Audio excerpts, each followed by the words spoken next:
இருக்கையின் மீது இருக்கிற டவல் வந்து நீக்கப்பட்டிருக்கிறது, எடுக்கப்பட்டிருக்கிறது, அது அதிகாரத்தின் அடையாளம். எவன் சொன்ன அதிகாரத்தின் அடையாளம்னு? இல்ல அது ஏன்னு கூட தெரியாத அளவுக்கு இன்னைக்கு ஒரு முதலமைச்சருடைய அலுவலகத்தில் ஒரு தட்டு இருக்காதா? அவர் டிஃபன் பாக்ஸ்ல சாப்பிட்ற மாதிரி போட்டோ எடுத்தாங்க. ஏன் வருத்தத்தோட பதிவுறேன்னா, மிகப்பெரிய ஆபத்து. விஜய் இங்கே தான் எச்சரிக்கையா இருக்கணும். அவரை வந்து கடவுள் அந்த ஸ்தானத்துக்கு கொண்டு போறது. ஸோ அதிமுகக்குள்ள விஜய் ஒரு பிரச்சனையை ஏற்படுத்தி இருக்காரா? அதிமுக இப்ப எதை நோக்கி போயிட்டு இருக்கு? எல்லாரும் நீக்குவதுதான் சிறந்த முறைன்னா கட்சியில யார் இருப்பா? கட்சி உடைவது உடையாதது எடப்பாடி கையில் இருக்கு. திருமாக்கு எல்லாம் தெரியும். நேற்று ஒன்று இன்னைக்கு ஒன்று. இந்த ஒரு 2 மாத காலமாக திருமாவளவனுடைய நடவடிக்கைகள் நமக்கு தான் புரியல. இப்படி மாறி மாறி பேசிக்கொண்டு எதுக்கு வந்து நீங்க யாரை டார்கெட் பண்றீங்க? என்ன அவசியம்? தெரிஞ்சேதான் இந்த விஷயம் இல்ல தெரியல. இதெல்லாம் சொல்லணுமா சொல்லக்கூடாதுன்னு தெரியல அவருக்கு. அப்போ உங்களை முன்னிறுத்தி உங்களை முதலமைச்சராக்குவதற்கு அதிமுக திமுக அப்படின்னு ஒரு திட்டம் தீட்டியது யார்? உங்களுக்கு சொன்னது யார்? அதை ஏற்க மறுத்தது யார்?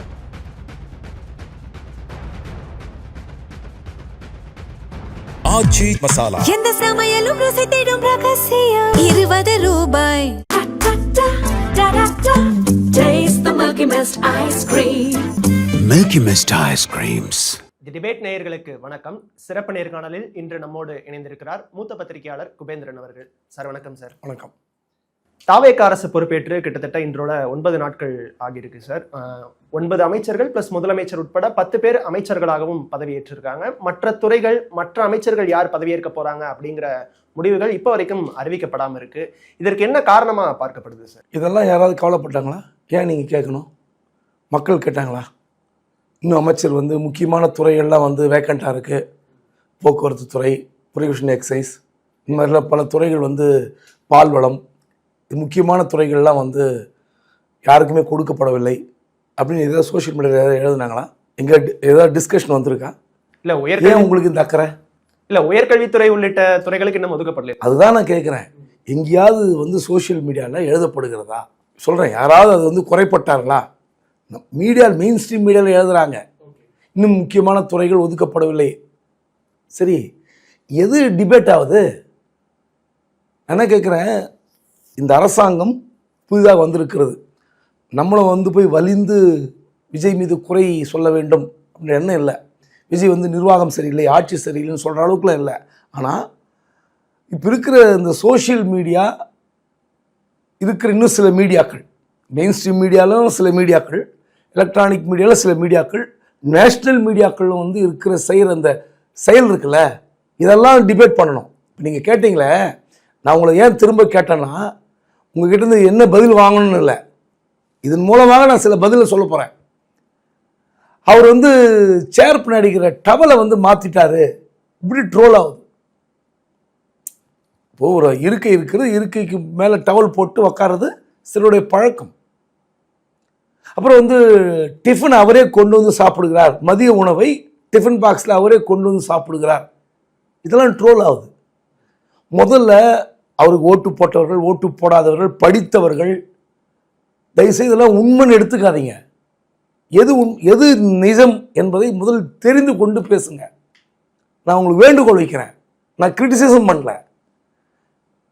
விஜய் வந்து இன்னும் ஒரு 6 மாத காலம் அவகாசம் கொடுங்கள், அவருடைய நிர்வாகத்தை பாருங்கள். தப்பு இருந்தால் நீங்கள் வந்து விமர்சனம் பண்ணுங்கள், அது வேற. ஆனால் படித்தவர்கள் கூட இந்த வாட்ஸ்அப்பில் வர்றது, ட்ரோலில் வர்றது எடுத்து இன்னொரு குரூப்பில் போடுறான். இப்போ என் வயது ஒத்தவர்கள், என்னுடன் படித்தவர்கள் எடுத்து போடுறாங்க. அவர் பாருங்க எவ்வளோ எளிமையாக இருக்கிறார், மதிய உணவு அவரே கொண்டு வந்து சாப்பிடுகிறார், அவருடைய இருக்கையின் மீது இருக்கிற டவல் வந்து நீக்கப்பட்டிருக்கிறது, எடுக்கப்பட்டிருக்கிறது, அது அதிகாரத்தின் அடையாளம். எவன் சொன்ன அதிகாரத்தின் அடையாளம்னு? டவல் போட்டு உட்காந்து அதிகாரத்தின் அடையாளமா? ஒரு இந்த மாதிரி சேர்லாம் வந்து ரெக்ஸின் அல்லது லெதர், இது வந்து ஹீட்டு ப்ரொடியூஸ் பண்ணும். நீங்கள் தொடர்ந்து ஒரு 8 மணி நேரம் 6 மணி நேரம் ஒரு இடத்துல உட்காந்தீங்கன்னா சேரில், பழைய காலத்தில் வந்து ஆஃபீஸில் ஒயர் சேர் தான் இருக்கும், ஒயரில் பின்னப்பட்ட சேர் இருக்கும். இல்லைன்னா வந்து மரத்தால் செய்யப்பட்ட நாற்காலி, மர நாற்காலி, இதுதான். இதில் நீங்கள் வந்து துணி போட்டு உட்காருவாங்க, ஒரு சின்ன ஒரு குஷன் மாதிரி போட்டு உட்காருவாங்க, ஹீட் ப்ரொடக்ஷன் ஆகாது, அவ்வளோதான், வேறு ஒன்றும் கிடையாது. இதுதான் விஷயம். இது அதிகாரத்தின் அடையாளமும் கிடையாது, லூஸ்தனமாக வந்து ஒரு ட்ரோல் பண்ணால் அது உண்மைன்னு உட்காந்து வாட்ஸ்அப்பில் ஒரு மெடிக்கலுக்கு ட்ரீட்மெண்ட் சொன்னால் எவ்வளோ கேலி பண்ணுறோம். அந்த மாதிரியான அடையாளங்களை முதல்ல தூக்கி தூரம் போடுங்க. அதை விட்டுட்டு அவர் இப்படி இருக்கார் அப்படி இருக்கார். முக்கியமான துறைகளுக்கு இன்னும் ஒதுக்கப்படவில்லை. இந்த துறைகளுக்கு முதலமைச்சராகிய விஜய் பொறுப்பேற்பார். ஏதாவது ஒரு குறிப்பு வந்திருக்கா? இது சொல்லணும். அவருக்கு இருக்கிற பிரச்சனை வேற. ஏன்னா பெரும்பான்மை கிடைக்கல, 107 இடங்கள். இன்னும் கூட்டணிக்காக வர காத்திருக்கிற அதிமுக, அதில் ஒரு பிளவு. அவங்கெல்லாம் வந்தால் தான் அதை சரி செய்ய முடியும். இதில் விசிகா பொறுப்பேற்கிறதா தெரியல, காங்கிரஸுக்கு எத்தனை சீட்டு தெரியல. இன்னும் சொல்ல போனால் இன்னொரு பேச்சுவார்த்தை நடத்துவதாக தகவல் விஜய் தரப்புல இருந்து. தன்னுடைய ஆட்சியை யாரும் கிரிட்டிசைஸ் பண்ணக்கூடாதுன்னு நினச்சி கம்யூனிஸ்ட்டு கூட ஒரு அமைச்சரை எடுத்துங்க, 2 கம்யூனிஸ்ட்டுக்கும் ஈச் ஒன்று எடுத்துங்கன்னு சொன்னதாக தகவல். எந்த அளவுக்கு உண்மைன்னு தெரில. அதாவது நீங்கள் கூட்டணி என்று ஆதரித்து விட்டு வெளியே போய் வந்து குறை சொன்னால் அது எனக்கு கெட்ட பேர் வரும் அப்படின்னு அவர் ஸ்ட்ராட்டஜிங்கிறாங்க. அது அவர் ஸ்ட்ராட்டஜியா இல்லை அவரை பின்னாடி இருந்து இயக்குகிறவர்களுடைய திட்டமாக நமக்கு தெரியாது. இப்படிலாம் இருக்கும்போது நீங்கள் வந்து இப்படி கொண்டு போய் சேர்த்தின்னு வச்சிங்களேன், மிகப்பெரிய ஆபத்து. விஜய் இங்கே தான் எச்சரிக்கையாக இருக்கணும். அவரை வந்து கடவுள் அந்த ஸ்தானத்துக்கு கொண்டு போகிறது, அவர் செய்வதெல்லாம் வந்து அப்படியே ஐயோ இவ்வளோ எளிமையாக இருக்கிறார். இந்த பாருங்க, ஒன்று புரிஞ்சுங்க. முதல்ல இப்போ இருக்கிற இந்த இளைஞர் இளம்பெண் அல்லது அவரை ஆதரிக்கிற அந்த கூட்டத்திற்கு நான் அன்பாக சொல்லிக்கொள்ள விரும்புகிறேன். முன்ன வந்து ஜெயலலிதா வீடு வந்து பாய்ஸ் கார்டன், ஒரு சிஎம் கான்வாய்ன்றது 10 நிமிஷத்தில் ரீச் ஆகிடும். 90லேருந்து 100 கிலோமீட்டர் ஸ்பீடில் வரும். செக்ரட்டரியேட் கோட்டையிலிருந்து பாய்ஸ் கார்டனுக்கு 10 நிமிஷத்தில் வந்துடுவாங்க. லஞ்சு முடிச்சுட்டு போயிடலாம். அதே மாதிரி கோபாலபுரமோ சிஐடி காலனியோ கலைஞர் வந்தார்னா அதே 10 நிமிஷம். இப்போ இவர் வந்து பனையூர் போனோன்னா எவ்வளோ நேரம்? ரெண்டாவது, ஒரு முதலமைச்சருக்கு முதலமைச்சர் அலுவலகத்தில், இப்போ உங்கள் அலுவலகத்தில் எடுத்துங்க, நீங்கள் வீட்டிலேருந்து டிஃபன் பாக்ஸ் கட்டுன்னு வரீங்க. இப்போ ஸ்கூல் கூட பசங்களுக்கு தட்டு கொடுத்து அனுப்புகிறாங்க பேரண்ட்ஸ். ஒரு பையில் ஒரு டவல், நாப்கின்னு. இல்லை, அது ஏன்னு கூட தெரியாத அளவுக்கு இன்னைக்கு ஒரு முதலமைச்சருடைய அலுவலகத்தில் ஒரு தட்டு இருக்காதா? அவர் டிஃபன் பாக்ஸில் சாப்பிட்ற மாதிரி ஃபோட்டோ எடுத்தாங்க. ஏன் வருத்தத்தோடு பதிவுறேன்னா, ஒரு படித்தவர் ஒரு கல்லூரியில் பணியாற்றுகிற ஒரு நண்பர் போடுகிறார். பாருங்கள் எவ்வளோ டிஃபன் பாக்ஸ்லேயே சாப்பிட்றாரு பார்த்தீங்களா? அப்போ எது ஏய்? இது வந்து போலியாக வடிவமைக்கப்பட்ட படம் கூட தெரியாமல் இது சிலாகிக்கிறீங்கன்னா, அப்போது நீங்கள் ஏமாந்து போகிறீங்கன்ற ஒரு பக்கம் வருத்தம். நீங்கள் தப்பாக ஒருத்தரை ப்ரொஜெக்ட் பண்ணுறீங்க. நான் அவரை சொல்லலை, இப்படி யாருமே இருக்க முடியாது. ஒரு தட்டில் போட்டு சாதம் சாப்பிட்றதுக்கும் அந்த டிஃபன் பாக்ஸ், ஒரு சிங்கிள் டிஃபன் பாக்ஸில் வச்சு சாப்பிட்றதுக்கும் வித்தியாசம் இல்லையா? விஜய் அப்படி சாப்பிடுவாரா? இதெல்லாம் வந்து புரிஞ்சுங்க முதல்ல. இதெல்லாம் வந்து இந்த டவலு டிஃபன் பாக்ஸ் எல்லாம் விட்டுட்டு இந்த மாதிரி ஆரோக்கியமாக டிபேட் பண்ணுங்க. நேஷனல் மீடியாவில் கூட போடுறாங்க இதை. அவருடைய, நான் கேட்குறேன், சரி, அவருடைய நாற்காலியில் வந்து அங்கே போடப்பட்ட வெள்ளை கலர் அந்த டவல் நீக்கப்பட்டிருக்குன்னு வச்சுக்கோம். நேற்று நகராட்சி நிர்வாகத்துறை அமைச்சர் யார், ஆனந்த் அவர்கள் பதவியேற்கிறார். அவருடைய இருக்கையில் போய் அவரை அமர்த்துகிறார் முதலமைச்சர் விஜய். அதில் டவல் கட்டியிருந்தது. ஏங்க முதலமைச்சர் என் சேர்லேயே டவல் கட்டில் எழுங்க அப்படின்னு சொன்னாரா? அப்போ இது புரிஞ்சு, இதுதான் மக்கள் புரிந்து கொள்ள வேண்டிய விஷயம். அந்த காட்சி இன்னும் இருக்குது, நீ வீடியோ போட்டு பாருங்கள். அப்போது இன்னும் வந்து நிரப்பப்படாத துறைகள், உங்கள் கேள்விக்கு வந்துடுறேன். இதெல்லாம் வந்து இன்னும் விசிக உள்ள வரணும், காங்கிரஸ் உள்ள வரணும், நெகோசியேஷன் போயிட்டுருக்கு, அதிமுக வரணும். இல்லை, நாளைக்குள் ஒரு முடிவு எடுக்கப்படும் என்று நம்புகிறார்கள். நடக்குமான்னு தெரியாது. இல்லை, காங்கிரஸ் இப்போ தேர்தலுக்கு பிறகு இப்போ தாவேகா கூட கூட்டணி வந்துட்டாங்க. அவங்களுக்கு 2 அமைச்சர் பதவி கொடுக்கப்படும் அப்படிங்கிறதும் ஒரு பேசுபொருளாக இருக்குது. 2 வழங்கப்பட இருக்கிறதாகவும் சொல்கிறாங்க.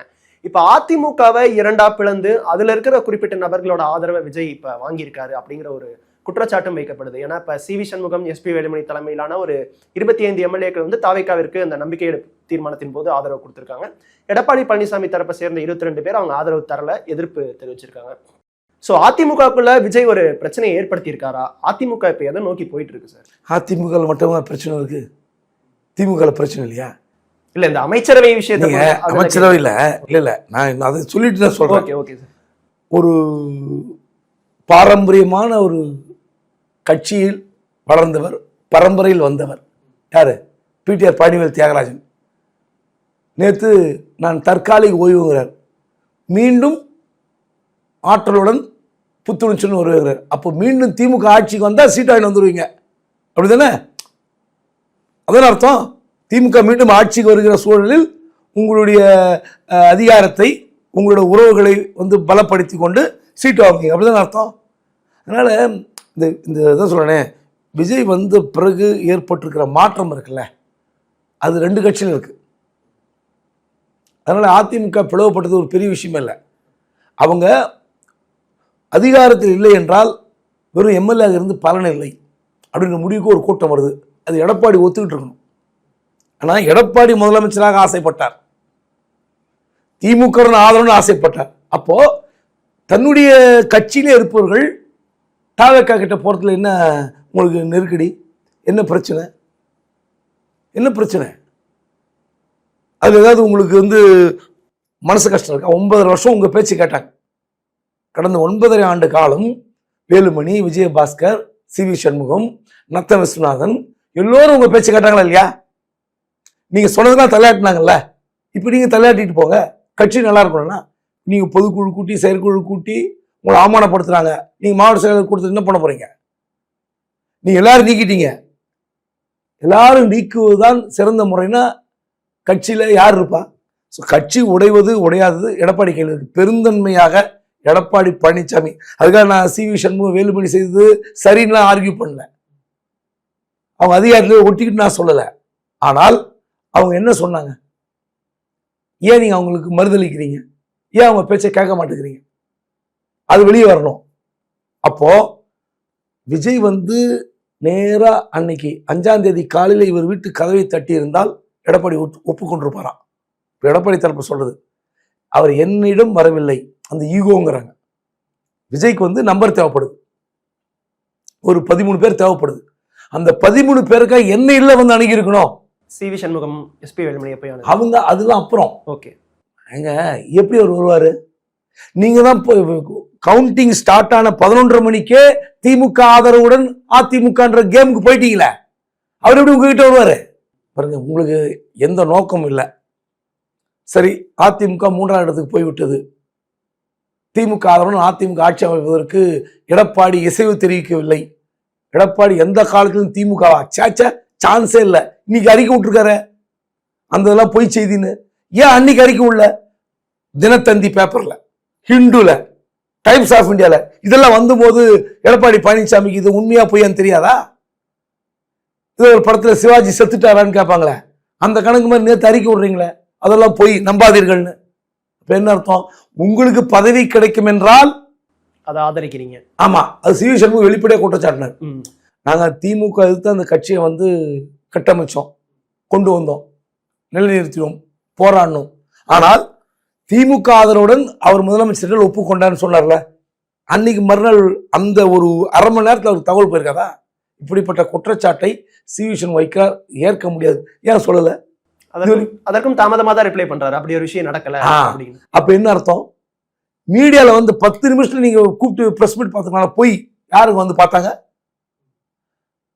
அதனால அதிமுக இப்படி உடைவதை தவிர்க்கவே முடியாது. இந்த பிளவு என்பது நீங்க அதிகாரத்தில் இருக்கும்போதே பிளவுபட்ட கட்சிங்க. 2017 ஜெயலலிதா இறந்த பிறகு அதிகாரத்தில் இருக்கிற கட்சி அப்போதே ஒரு பிளவை சந்தித்தது. ஓபிஎஸ் ஒரு பக்கம், அதுக்கப்புறம் இந்த சசிகலா தரப்பிலிருந்து எடப்பாடி, அதுக்கப்புறம் சசிகலா ஒரு பிளவு, டிடி ஒரு பிளவு.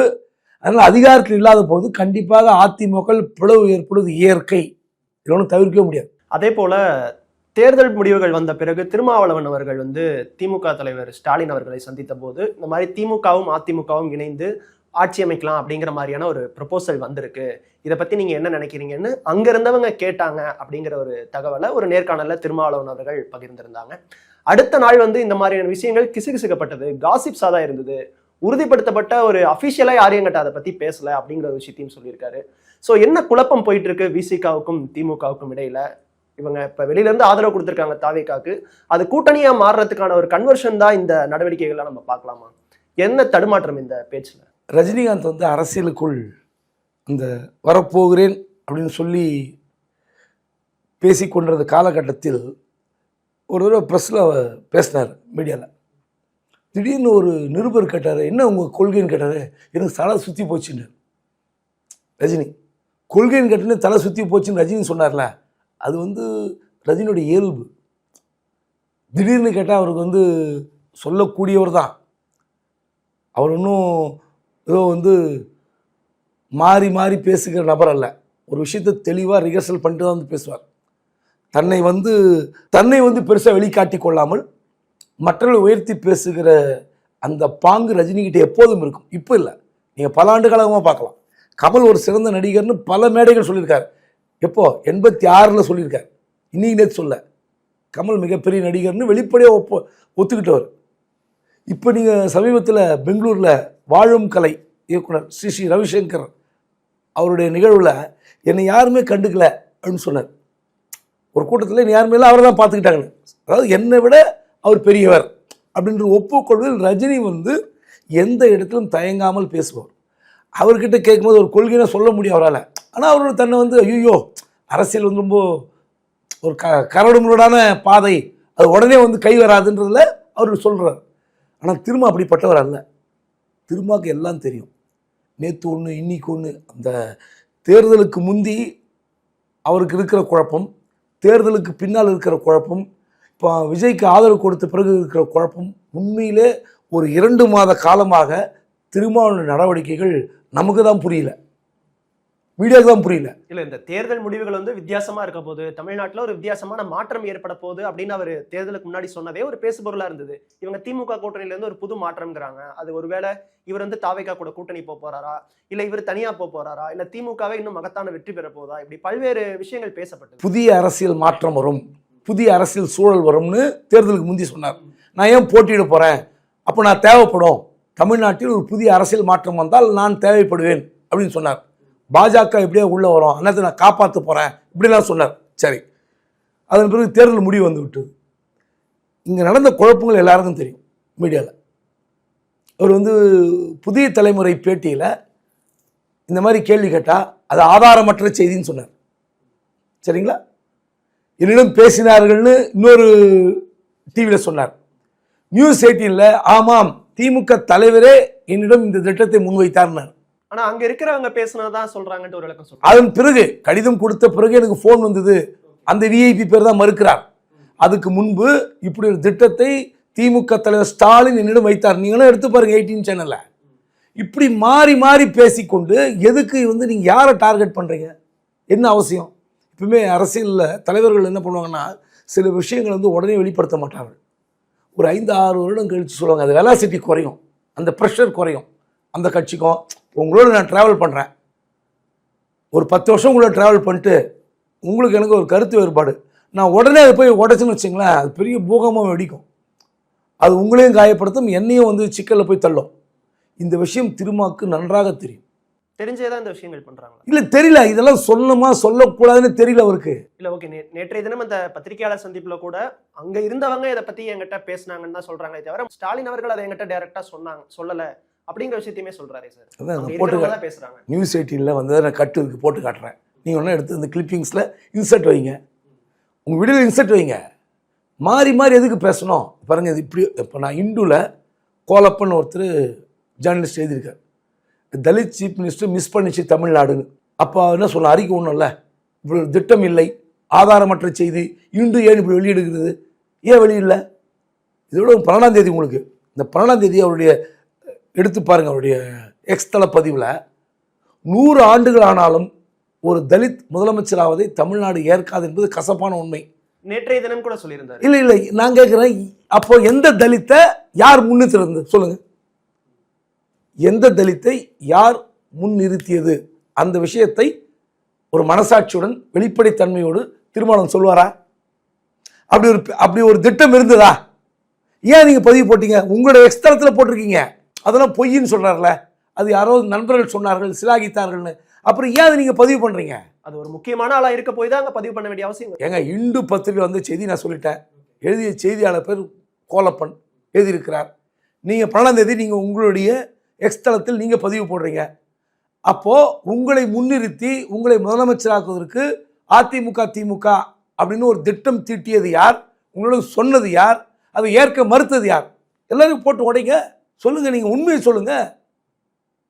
ஏங்க சிவி சண்முகம் சொன்னார் இல்லைங்க, திருமாவளவனை முதலமைச்சர் என்று ஒரு திட்டம் வந்து கொண்டு வந்தார்கள், திமுக ஆதரிக்க அதிமுக ஆதரிக்கும், திருமா மட்டும் முதலமைச்சர்.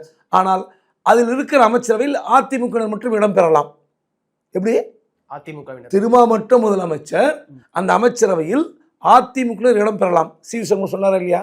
நான் கூடுதல் தகவல் சொல்கிறேன், எக்ஸ்க்ளூசிவ் தகவல் சொல்கிறேன். அந்த அமைச்சரவையில் திமுக வெளியிருந்து ஆதரிக்கும் திமுகவோட திட்டம் இது. என்ன சொன்னாங்க தெரியுங்களா?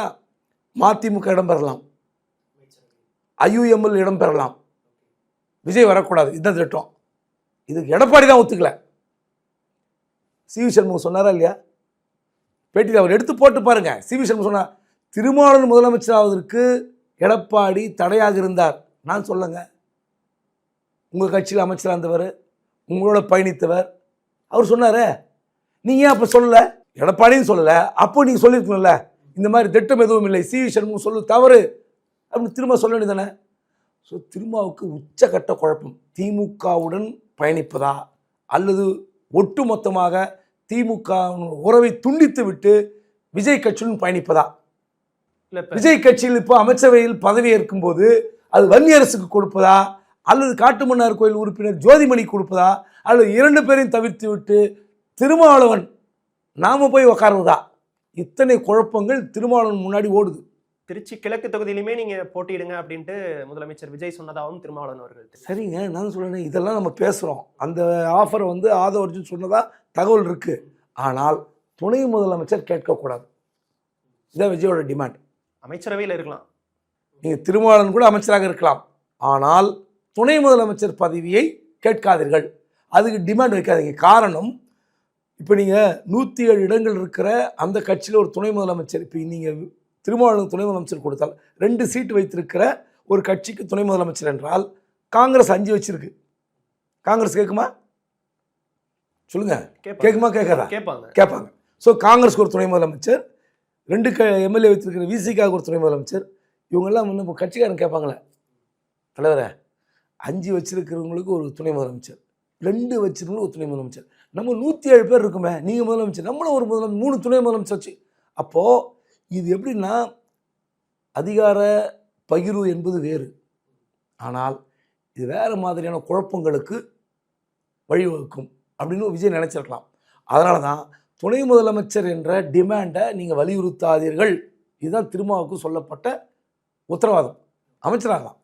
ஸோ அவர் தான் உச்சக்கட்ட குழப்பத்தில் இருக்கார், வேறு ஒன்றுமே கிடையாது. இப்போ அவங்க தாவேக்கா கூட போகிறதுக்கான ஒரு சூழலும் இருக்குது இப்போ இருக்கிற நிலைமையில். கண்டிப்பாக தான் சொன்னேன். கம்யூனிஸ்டே நீங்கள் 2 கம்யூனிஸ்டில் ஆளு ஒன்று அமைச்சராகன்னு சொல்லிட்டு தான் வெளியே பேசிக்கிறாங்க. இப்போ கம்யூனிஸ்ட் கட்சி உள்ளே போய் அமைச்சர்கள் பதவி ஏற்கிறார்கள். நடக்குமா நடக்கான்னு தெரியாது, நான் யூகத்தின் அடிப்படையில் சொல்கிறேன். ஒருவேளை பதவி ஏற்றுக்கொண்டால் அந்த அமைச்சரவையில் ஏற்படுகிற தவறுகளை குறித்து கம்யூனிஸ்ட் வெளியே பேச முடியாது. அவங்க கைகள் வந்து கட்டப்பட்டிருக்கும். ஸோ அதுக்காக கம்யூனிஸ்ட் யோசிக்கலாம்.